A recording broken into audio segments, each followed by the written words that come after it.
Alors, salutations mes petits chiens en pixel art et bienvenue dans un nouveau tutoriel de GameMaker dans lequel on va légèrement optimiser notre code parce qu'il y avait de petites erreurs dedans et on va aussi vous apprendre à faire une caméra qui va vous permettre de vous déplacer dans un niveau. Donc on va l'agrandir, on va faire des choses un peu plus sympathiques et je fais ce tutoriel en vue du prochain qui sera probablement destiné à vous apprendre à fabriquer votre premier niveau de bout à bout. Donc on va aller directement dans notre étape. On va l'agrandir, c'est quand même plus agréable. Et ta ta ta ta. Voilà, ici il y a un else qu'il faut pas. Et tac, je vérifie juste que tout est ok. Ok, donc. If gamepad connected égale false. Ok, tac. Donc là, celui-là. Ok, donc là on a notre petite optimisation de code qu'il fallait. Donc tout ça on peut le réduire éventuellement, on n'aura plus besoin d'y retourner. Alors dans notre espace de travail, dans nos objets, on va passer maintenant à la caméra. On va créer un nouvel objet. On va l'appeler obj caméra. Voilà. Et donc dans notre objet player, on va aller dans créer et on va faire à la suite en dessous, on va faire instance, instance. Alors on va hop create. On va faire une create layer, c'est juste là dans nos calques. Hop, on a instance, ok, donc c'est. Alors, on va le faire, on va créer notre instance à X, hop, à Y, hop. Ensuite, layer header name, on va ouvrir les guillemets, on va faire instance avec une majuscule OI, voilà, et au pluriel. Et l'objet, on fait la virgule, on fait obj caméra, voilà, il est là. Qu'est-ce qu'il demande de plus là? Et donc là, la var, merde, excusez-moi, voilà. Alors la var, on va le faire, on va l'appeler cam. Ah non, c'est pas ça. Alors là, il n'y a plus de, voilà. Et là, on va faire var avant, on va faire var cam égale, voilà.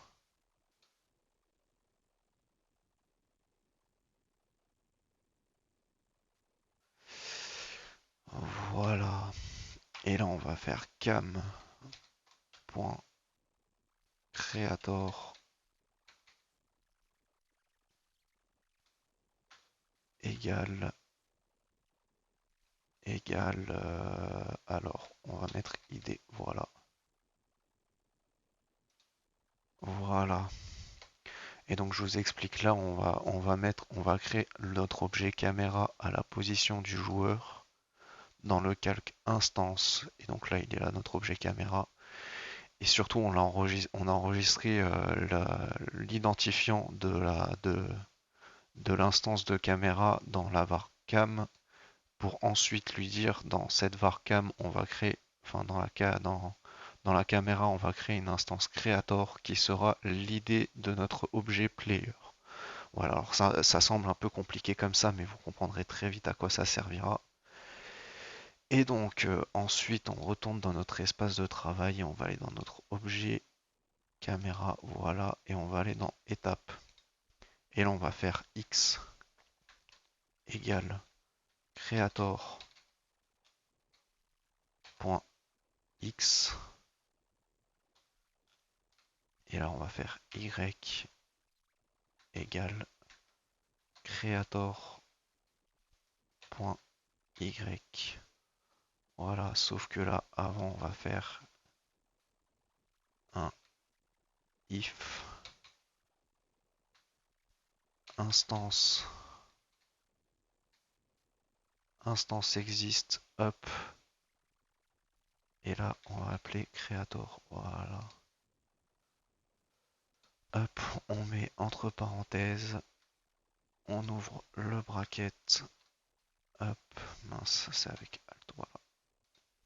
Et là, hop, on referme le bracket. Et là, on met les petits semi-colons. Voilà. Et donc là, on va aller dans créer. Et on va faire creator égale noon. Voilà.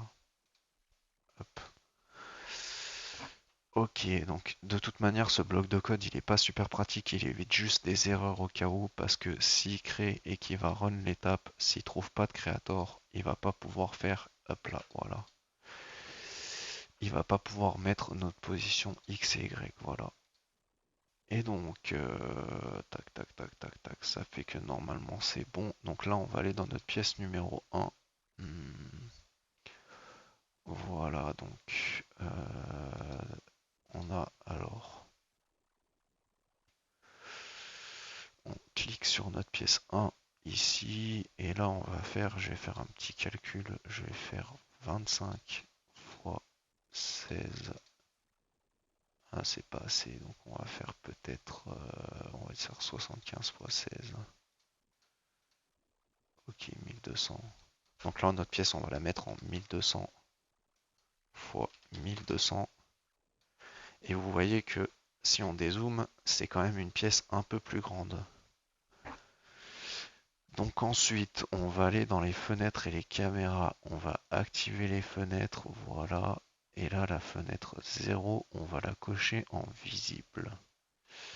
Et donc vous voyez qu'il y a ce rectangle qui apparaît là, et c'est la vue de notre caméra. Alors position, on va laisser sur 0, 0. Et donc là, c'est la caméra. Donc c'est, on va mettre, attendez que je me souvienne. La largeur, on va mettre 640. Et la hauteur, on va mettre 360. Voilà. Donc vous voyez, on a déjà un peu plus restreint la vue. Et là, en fait, dans les propriétés de la fenêtre, on va mettre le double. Donc on va mettre 1280. Et en hauteur, on va mettre 720. Voilà. Alors c'est une résolution. En gros, la caméra, c'est ce que va voir le. Donc c'est ce carré-là, ce que va voir votre caméra, ok. Et la fenêtre, en fait, c'est la fenêtre où ça va s'afficher. Et donc je suis parti sur des valeurs de la moitié d'une résolution 720p dans la caméra pour avoir un champ de vue plus restreint, mais par contre j'ai doublé au niveau de la fenêtre. Et en gros, ça sera très agréable parce que vous aurez un rendu assez HD. Et d'ailleurs, je pense que, enfin, je vous conseille d'aller sur du 720p maximum en termes de résolution, parce que si vous allez sur du 1080p, vous aurez un problème de ratio d'aspect, enfin d'aspect de ratio des pixels. À savoir que si vous faites un peu n'importe quoi avec vos valeurs et que vous restez pas sur quelque chose de proportionnel en termes de ratio, vous aurez vos pixels qui se déformeront à l'écran. Et donc c'est pour ça que je vous conseille de partir sur une peu. Vous pouvez éventuellement avoir une caméra en 1080, 720 comme on a fait en bas. Mais il faut vous assurer que vous aurez une vision assez large et surtout les choses apparaîtront très petites à l'écran. Et donc objet suivant, on va mettre objet et objet caméra, voilà. Alors la bordure, on va mettre bordure horizontale, on va mettre 320 qui correspond à la moitié de ce que voit notre caméra là dans la propriété. Alors 320, pas 322. Et la bordure verticale, on va mettre 155. Non, pas 155. Que je calcule. 30. Ça fait. Alors. Ça fait 150 plus 30. Ça fait. Ouais, c'est pas super important en soi. Alors 190, je pense. Et vitesse horizontale et vitesse verticale, on va laisser pareil. Alors maintenant, on va s'amuser un peu. On va prendre notre objet mur et on va le déplacer et on va en coller d'autres pour lui faire un peu des espaces où il va pouvoir évoluer, où notre personnage va pouvoir évoluer. Voilà. On va le déplacer un peu. On va agrandir là. Et surtout, on va faire une chose qui est un peu utile, c'est qu'on va l'empêcher de sortir du périmètre parce que s'il sort qu'on ne le voit plus dans la vue, ça va être difficile de le retrouver. Alors, hop, mince, CTRL Z. Hop là, donc on va déjà fermer tous les bords de notre pièce. Alors si ça dépasse un peu, c'est pas grave, hop. Pour éviter à notre personnage de sortir. Et après, je vous propose qu'on teste ça. Alors, hop, on va faire vraiment quelque chose de très simple, hein. Hop, là, celui-là, on va le remettre comme ça, voilà. Et celui-là, on va le faire comme ça. Et donc, on va grandir comme ça. On va peut-être laisser un peu plus d'espace ici. Hop. Et après, pourquoi pas faire une pièce comme ça, voilà. Où on va, mince, on va agrandir ça. On va peut-être le... Non, 4, c'est bien. Hop là, voilà. Et donc après, on peut s'amuser à... Là, vous pouvez faire un peu plus de manière libre. Vous n'êtes pas forcé de suivre ce que je fais. Pourquoi pas ça comme ça. Après, je vais reprendre ça là. Je vais le tourner un peu pour faire... On peut faire vraiment des choses un peu rigolotes là. Pourquoi pas faire un mur qui est tourné à 45 degrés. Voilà. On va le mettre comme ça ici. Voilà. Ouais, je suis pas sûr, mais on va peut-être le mettre comme ça ici. Voilà. Et après, c'est vraiment à titre informatif, à titre de test. Voilà. Et je pense que c'est bien comme ça, donc je vous propose qu'on lance le jeu et qu'on teste. Alors, il a fait un petit bug. Alors, variable creator camera.creator not set before reading it. Ah, il a une majuscule. Ok. C'est peut-être pour ça. Oui, c'était ça parce que c'était le Y. Voilà. Petit problème. Et voilà, donc on retourne dans notre jeu. Et là, vous voyez que la caméra bouge avec le personnage. Il peut toujours sprinter tout ça. Et vous voyez que là, on évolue beaucoup plus dans notre niveau. On a toujours nos collisions qui marchent. Et donc voilà, on évolue dans un univers un peu plus vaste, un peu plus sympathique. On peut vraiment se balader, ça sert à quelque chose. Et donc voilà, là on commence à avoir vraiment les bases d'un niveau. Alors éventuellement on peut essayer une autre chose. On va aller dans notre pièce et dans Background, on va mettre une couleur un peu plus bleue et un peu plus grise. Non, c'est dans la luminosité, voilà. Voilà, comme ça, mais on va la rendre un peu plus grise aussi, voilà. Comme ça, on verra un peu mieux notre... Alors, excusez-moi, je vais couper probablement la vidéo pour revenir sur cette partie avant avant que je vous montre qu'est-ce que ça montre, à quoi ressemble le résultat final. Mais j'ai oublié de vous dire en fait les bordures horizontales et les bordures verticales. C'est un peu les zones dans lesquelles votre caméra va pouvoir évoluer. Donc ici, elle est à la position de notre joueur. Et en gros, ces bordures, en gros, ça va se mettre sur le bord de votre caméra ici, ici et ici. Et moi, je les ai mis au milieu pour qu'elle évolue vraiment, pour que le personnage soit toujours au centre. Sauf quand il se retrouve au bord du niveau, il peut pas afficher ce qui est en dehors du niveau. Donc votre personnage va rester, va évoluer sans la caméra. Mais par contre, en fait, si vous changez ces valeurs et que vous mettez, par exemple, je sais pas moi, quelque chose comme le quart, votre personnage va se déplacer dans la caméra et dès qu'il arrivera à cette bordure, par exemple horizontale, donc la bordure horizontale, par exemple, admettons qu'elle se met ici, votre personnage va devoir se déplacer, pardon. va devoir se déplacer jusqu'à une certaine partie là avant que la caméra commence à bouger.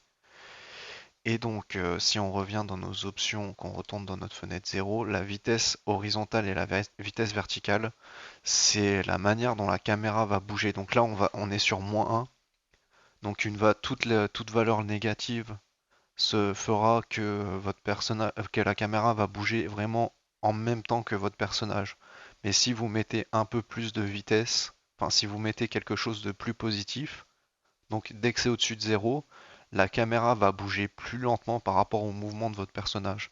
Moi j'ai décidé de rester sur -1 parce que c'est ce qui m'arrange le plus et surtout c'est ce qui est le plus agréable. Mais par contre des fois il est mieux d'avoir une vitesse verticale et horizontale un peu plus élevée, un peu plus naturelle pour éviter que ça soit trop rapide et que ça soit désagréable au regard et que ça fasse un peu mal à la tête ou aux yeux. Voilà. Donc je vous fais cette petite précision et je vous laisse maintenant avec le rendu final. Notre sprite du chien, ah voilà. Et là on commence à avoir vraiment quelque chose de sympathique. On peut voir que c'est nickel, notre chien il bouge bien, tout ça. Il est assez joli. Et donc voilà, ça sera tout pour ce tutoriel. Donc la prochaine fois on fera vraiment quelque chose de plus joli au niveau de ce niveau plutôt que ces gros blocs vert fluo qui éclatent les yeux. Parce que bon, on a un chien, je pense que d'ailleurs vous pouvez me dire en commentaire qu'est-ce que vous aimeriez voir en termes de niveau, mais si personne ne dit rien, je pense que je ferai un espèce de parc. Une sorte de parc, ça peut être rigolo. Par contre, le prochain tutoriel risque d'être en plusieurs parties parce que ça va être assez long, il va falloir créer tous les graphismes, tous les assets visuels, etc. Et donc voilà pour tout. Donc comme d'habitude, vous pouvez liker la vidéo si elle a été intéressante, qu'elle vous a appris quelque chose ou si elle vous a tout simplement plu. Vous pouvez aussi vous abonner à ma chaîne si vous êtes friand de tutoriel Game Maker, je peux vous apprendre beaucoup de choses. Et bien sûr, n'hésitez pas à me dire si vous avez des soucis ou quoi que ce soit en commentaire ou si vous avez une envie particulière que je peux expliquer lors d'un autre tutoriel en faisant une petite parenthèse, pourquoi pas. Et bien évidemment, on se retrouve très vite pour un autre tutoriel Game Maker où là, on va vraiment commencer à rentrer dans le vif du sujet, à faire des vraies actions intéressantes. Et voilà. Donc je vous souhaite une bonne semaine à venir car nous sommes lundi et je vous dis à très bientôt.